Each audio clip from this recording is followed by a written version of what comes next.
Okay, so here's my 2011 Jeep JK, and like most Jeeps, you don't have the capacity to put a luggage rack on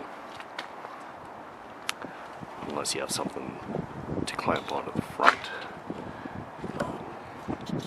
because that and over the back is the only place for a drip channel. There's nothing on the roof. There's nothing you could really press into the hard top. The challenge is, if it's nice out, you want to take your roofs off, you can't. So, we're going to try to fit one on here.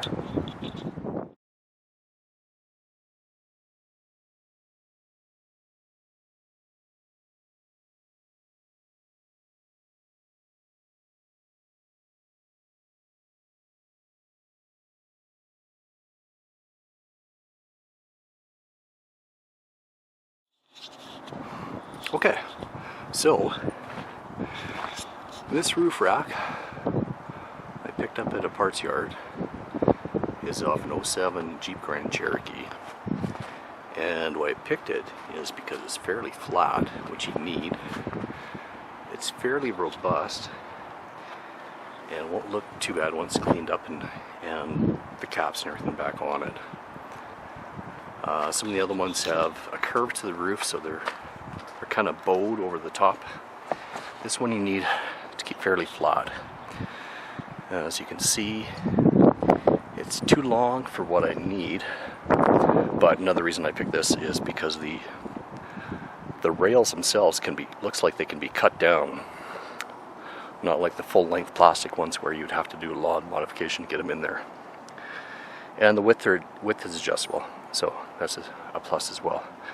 So we're going to get this cleaned up and yeah, go from there. Okay, so here's the rail, and this is what we're working with. We're going to need to, after we cut it down, we're going to need to relocate that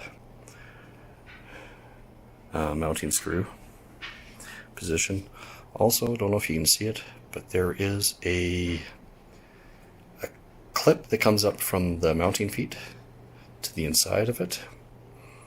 We'll have to relocate that hole as well.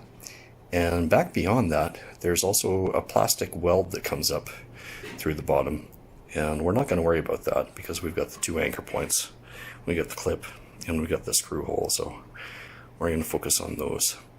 So we're going to have to get this cut down and go from there. So this is what we're working with now.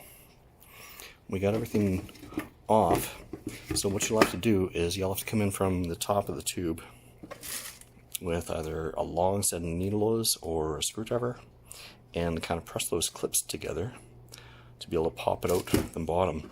And what I thought was just a plastic weld, the inside looks like just a regular plastic pinch washer on that clip.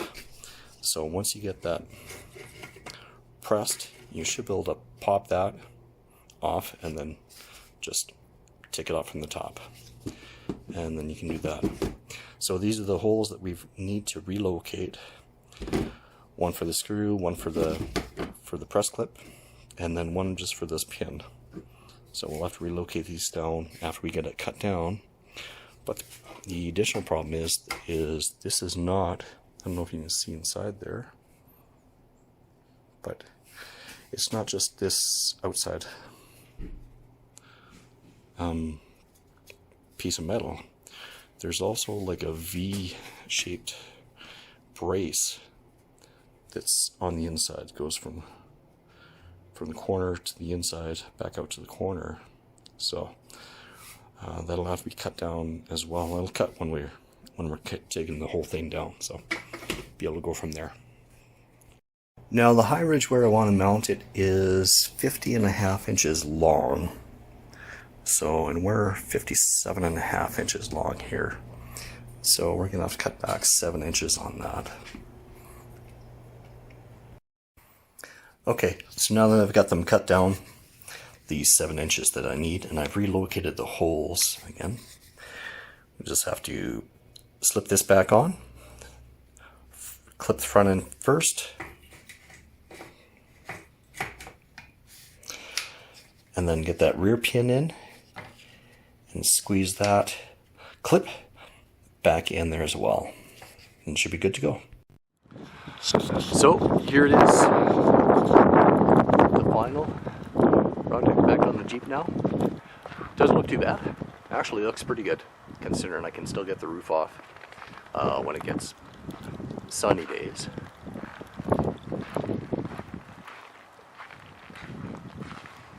And I'll get some more videos, some more picture after I get the cross members on and maybe the roof box on. See it. The one thing you do have to do if you're going to retain the factory bolts off the Cherokee is the bolts at the back here are too long when you're coming up from the inside. So you'll have to trim them off using a hacksaw or a cutoff wheel. Get it fastened first and then you can take them off, okay? Okay, so it's a fairly warm day right now. It's 1 degree above.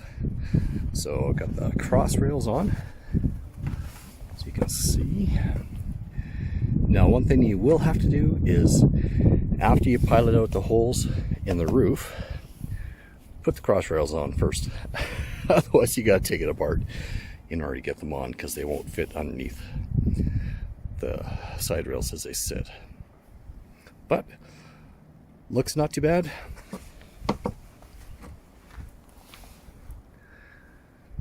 Got the box over there, we'll pop that on and go from there.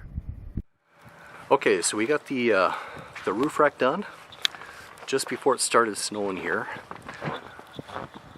So we'll take a look at the final project.